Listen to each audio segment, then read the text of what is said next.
Negativity. There's an abundance of it out in the world right now, and it is hard to avoid. You can't just ignore negativity or wish it away. So what are you supposed to do to contain its impacts on your life? We'll dive in after this quick word from our sponsor.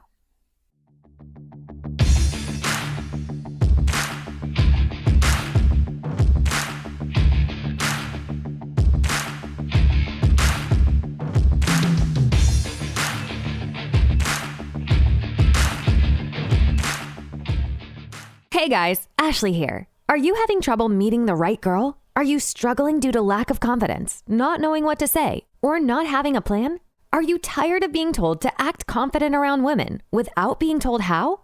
If so, I'd like to introduce you to the Gentleman's Guide to Flirting book from David Sharp. If you are afraid to approach women in public, this book is for you. If you aren't having success meeting women on dating websites or apps, this book is for you. If you're having trouble connecting with women on dates, this book is for you. The Gentleman's Guide to Flirting has loads of modern, field-tested, and ready-to-use examples to help you confidently approach women and meet great women either in person or online. It also has practical, real-world advice to help you truly get the most out of the dating process. And it has thoughtful, practical advice for cultivating and sustaining your relationships for the long term. It's got it all, and you're going to love it. The book's website is gentlemansguidetoflirting.com. That's gentlemansguidetoflirting.com. You can go to gentlemansguidetoflirting.com and click the Buy Now button, or just search for Gentleman's Guide to Flirting by David Sharp on Amazon.com or anywhere else you buy your favorite books or ebooks, and start changing your life now.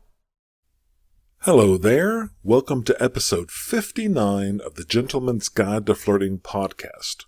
I am David, the author of the book of the same name, Gentleman's Guide to Flirting, available on Amazon.com and everywhere else you find your favorite books or ebooks worldwide. This week, we don't have the most fun of subjects, but something that we need to discuss. Negativity. Millions of us struggle to address or contain the negativity in our lives, and that includes me, very much so. Let's define it very briefly. Negativity is the expression of criticism or of pessimism about something, and it can come from anywhere around you, including within yourself, people close to you, your coworkers, your bosses, your friends, your neighbors, your community, other people out in the public, your girlfriend or your wife or your children. So it can come from everywhere, like we said, but the situation is even worse than that, the way the human mind works. There's something called negativity bias, and that's also known as the negativity effect.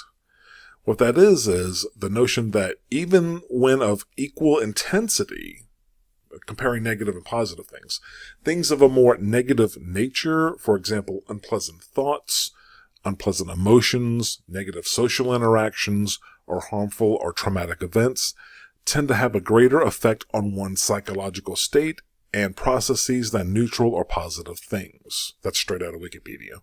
Well, paraphrased out of Wikipedia. In other words, something very positive will generally have a less of an impact on someone's behavior and their thinking than something equally emotional but negative. Some studies have suggested that negativity is essentially what they called, quote unquote, an attention magnet. An attention magnet. That's interesting. What they mean is, when asked to recall a recent emotional event, many people tend to report the negative events more often than they report positive events. And the researchers who are conducting these studies thought this is because negative memories are more front of mind than the positive memories for many, many people. They also think that people tend to underestimate how frequently they experience positive effects in their life, and that they more often forget the positive emotional experiences or daily experiences than they forget the negative emotional experiences in their lives. Another point that was raised when I was researching, getting ready to put this podcast together, I'm not 100% sure this is right. I'm going to go and say it, and if you disagree with what's said here, like for example, if you don't feel it applies to where you live, like your country or your culture where you live in the world, please let me know in the comments on YouTube or hit me up on Twitter or Instagram and let me know. I'm very curious about this, and I want to make sure that the information that I'm giving you guys in these podcasts is as accurate as possible and not U.S. or European centric. I want it to apply globally as best I can. But when I was researching negativity, I didn't expect this. And the point raised was around politics, people's political leanings. And the point made was research points to a correlation between political affiliation and negativity bias. And what they mean by that is conservatives, and if you're familiar with what that term means, conservatives are what you may hear in Western press as being more right or right-wing. Folks are more sensitive to negative stimuli and therefore tend to lean towards right-leaning ideology, which considers threat reduction and social order to be its main focus. Individuals with lower negative bias, that's on the opposite of the spectrum, tend to lean towards liberal political policies such as pluralism and are accepting of diverse social groups, which by proxy could threaten social structure and cause greater risk of unrest. I don't know if that's true, but I felt that I really need to include that in this coverage just for your own consideration. But again, if you have any input there, insights, please share it with the group. All right, let me bring it back to day-to-day reality and share some examples of how I have dealt with some various forms of negativity in my own life recently. I'm sharing these in hopes that my approach might help you. The first thing, and we all, no matter where we're at in the world, had to deal with the COVID-19 pandemic. And that may have had dramatic effects on countless hundreds of millions or billions of people around the world. Basically, the way I see it, and I realized this fairly early on when it became apparent that the pandemic wasn't just going to burn out in a few days or a few weeks, I had to adjust to it just like everyone else. The way I looked at it was, hey, the world has decided to go take some things away from me. Like I cannot go out and do things in public. I can't go out and socialize like I'm used to.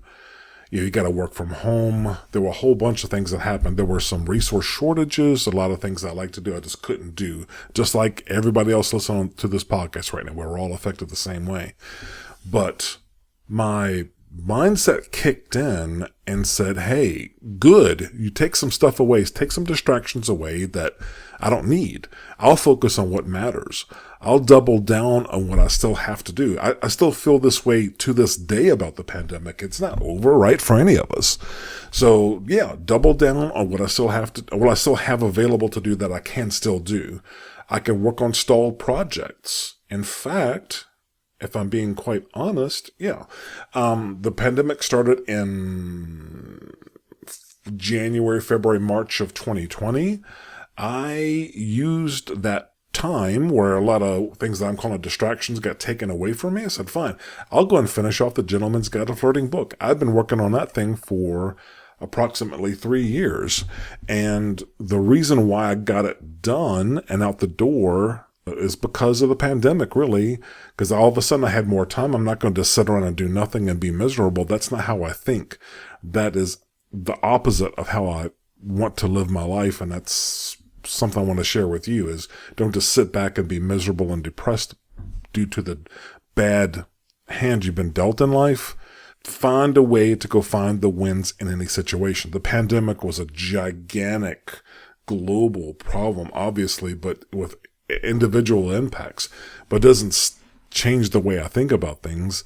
I still want to stack as many wins as possible and keep working towards my goals as best I can, no matter what kind of bag of shit life has handed me. Also, related to the pandemic, I decided, and this is something I do naturally, but I wanted to be more watchful of the health and well-being of others close to me, and I want to make sure that they're holding up well. Family, my lady, other people that are very close to me, close friends, I want to keep an extra eye on them because the way I live my life is I operate better when things are the worst. I don't back away from friends and family when things turn bad. I fight better when I'm backed into a corner. So I'm kind of a useful person to have around when things get bad, especially if someone's dealing with some health issues of their own or in their family, or they have some financial problems. Maybe I can do something about. I'm your guy. And I also wanted to make extra efforts to help those and support those around me who may have been hurt by what's going on outside of my closest circle, family and friends, or people who are struggling to handle the changes. And that extended to my neighbors where I live, in my community, and just people in general. I would just kept a watchful eye out. If I could do something to help somebody out, like if you've got, where I live, there's a number of elderly neighbors who may not have been too comfortable with doing things like something as simple as going to the grocery store to get groceries because they were afraid they may, pick up something. So I was very quick to go and to raise my hand. Matter of fact, I kept my hand raised, saying yes, volunteering for the entire duration of the pandemic, and it's still up. If somebody needs some help, I'm going to be there for them until this thing totally burns out. So there you go. Next thing I want to bring up is an example, because I imagine a lot of you guys have issues with dealing with other human beings in a business situation or a work situation. In business, it could be people that your partners or other people you work with if you own and operate your own business, or it could be dealing with difficult partners, suppliers, or customers. In a normal work situation, it could be any kind of thing under the sun that could go wrong, generate negativity in your life from a coworker and or a boss or a customer, I guess, in a work situation. I just want to give you just a rough idea of how I think about those kind of things. What sprung to mind when I was thinking about rattling off some examples for this podcast was there was a technical issue that came up recently, unrelated to this podcast, unrelated to the book. I work in the technology field, and I got several business ideas that I'm progressing in that arena. So stuff comes up from time to time, dealing with other people. And like we said before in the podcast, negativity is all around you, and it can spring up anywhere. It could be a heck of a problem. So there was a person who brought up a technical issue, and it wasn't something I needed to directly address, but it's the kind of thing I'm good at handling. So I had my hand up to go and try to go and help address the issue. And generally speaking, what I was thinking about is, number one, if it's an issue that needs to be resolved, of course you got to go and find a way to competently and resolve whatever technical problem it is, technical business or business problem, whatever it is, affecting the customer or partner or whatever it is, right? Obviously. But also, I want to lower the temperature of the issue at hand. Unfortunately for this particular problem, the temperature got raised up. There were people upset and angry, and that's not a situation conducive to getting things done. So you need to lower the temperature of the issue at hand as best you can. In this particular case, there's negativity all around.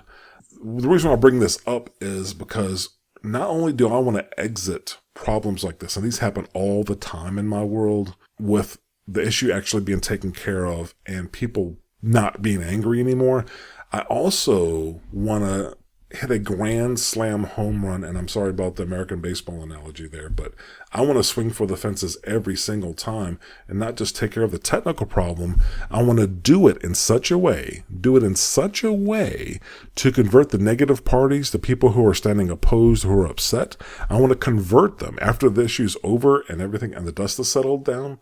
I want to convert the negative party or parties into allies or supporters instead of detractors. I talk a lot about conducting yourself in every way when it's dealing with people, whether it's business, friends, whatever. Conduct yourself in a way where you're not leaving a trail of damage and destruction behind you. There are different ways to go and solve a technical problem or a business issue or a customer problem. You can technically, on the surface, handle the issue and move beyond it, but to decrease the amount of negativity and hard feelings and people that I deal with in my world, I like to keep that top of mind. I like to think about maintaining the health of relationships. And if I don't have a relationship with somebody that's is a party to a problem that I'm having, I like to go and use the resolution of the issue at hand, the resolution of the problem, as an opportunity to go and seed a relationship with them. So that's my second example. The third thing I want to bring up is from time to time, if you listen to all my podcast episodes, I talk about going to the gym. And I don't know why I keep saying this, but it's definitely relevant to how I handle negative things in my personal life. I think about negative things, and I'm not proud to say this at all. I am not proud to go and admit this. I think about negative things that happened from years ago sometimes. They just pop into my head. Some sack of shit did something to me. Usually it's because someone disrespected me or just some interpersonal conflict that could have happened freaking 10 or 20 years ago. I don't know what's wrong with me, but sometimes it pops into my head and pisses me off right there. Not when I'm with anybody else and nobody else knows what's happening, though. The whole problem's confined inside of my head, but it's still a distraction because sometimes these negative thoughts, when they pop into my head, they may interfere with my win stacking for that day, with my pursuing the goals for that day.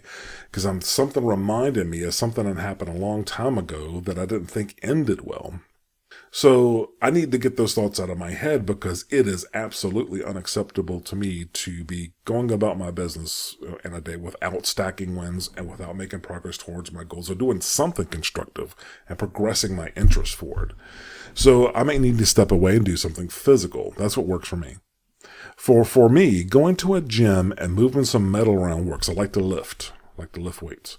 But I am wondering if stepping away and doing some chores or some other physical activity would help others as well. Like if you have this issue with being negative and negative thoughts pop in your head, instead of just sitting there dwelling on it, just stewing on it all day, maybe when you see that mentally something triggers in your head, something clicks and says, I got to go run this negative thought out of my head. That is what I do. I confess I have this problem. I don't know how to defeat this problem where it doesn't come up. What I'm telling you is when I do have negative thoughts come into my head, I'm immediately thinking I've got to stamp this. I got to smash this negative thought. I got to drive it out of my head. So I am definitely thinking about at that point, I need to make sure that I get into the gym that day because I find that lifting weights works for me. What I have to do is, I don't have a gym in my home. I have to drive 30 minutes at least, depending what gym I'm going to. And I might still be fuming in the car. Just the act of getting in the car and driving to the gym doesn't work for me because I may still be pissed off. But the negative feelings definitely dissipate for me once I'm moving that metal around, once I'm making that exertion in the gym. This might not be for everybody. Not everyone may be physically able to go to a gym and lift weights. I just want to go put that thought out there. I want to share the issue that I have with negativity, because I think millions of people listening to the podcast now, they may be suffering from the same issue, and I just want you to know that you're not alone. Now, I might be a total weirdo about the gym driving negative thoughts out of my head, and maybe there's some weird thing that pertains to me. Hey, tell me what works for you. If you find something else that works for you when you got negative thoughts in your head and you needed to drive them out so you can get back to work and get back to doing what you're supposed to be doing, hey, share your thoughts. Post a comment on YouTube. Hit me up on Twitter or Instagram. Or maybe leave me a comment on Amazon, Amazon.com, or anywhere else that you go and leave comments where my book, The Gentleman's Guide to Flirting book, is available for purchase. Leave me a comment there and tell me. Just tell me what your thoughts are. All right.